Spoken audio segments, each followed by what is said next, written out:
Заслаўе – гэта горад у Мінскім раёне Мінскай вобласці Беларусі, адзін з самых старажытных гарадоў Беларусі. Упершыню згадваецца ў 1127 годзе. У горадзе Заслаўе захавалася некалькі вельмі каштоўных гістарычных, культурных і архітэктурных славутасцяў і выбітнасцяў. Адной з такіх славутасцяў горада Заслаўе з'яўляецца касцёл нараджэння Найсвяцейшай Панны Марыі. Гэты невялікі каменны храм будаваўся ў горадзе Заслаўе з 1774 года і па 1799 год. Касцёл размясціўся на цэнтральнай, раней рыначнай, плошчы горада Заслаўя.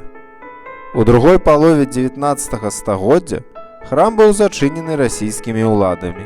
Пазней перададзены праваслаўнай царкве і значна перабудаваны.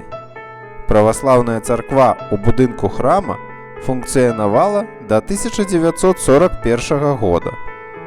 Падчас Другой сусветнай вайны касцёл у горадзе Заслаўе быў сур'ёзна пашкоджаны. У 1998 годзе храм вярнулі каталіцкаму касцёлу. Рэстаўрацыйныя працы працягваліся аж да канца 2010-х гадоў. У цяперашні час касцёл нараджэння Найсвяцейшай Панны Марыі знаходзіцца ў выдатным стане і з'яўляецца цікавым архітэктурным помнікам 18 стагоддзя, гісторыка-культурнай каштоўнасцю, а таксама важнай славутасцю і выбітнасцю Беларусі.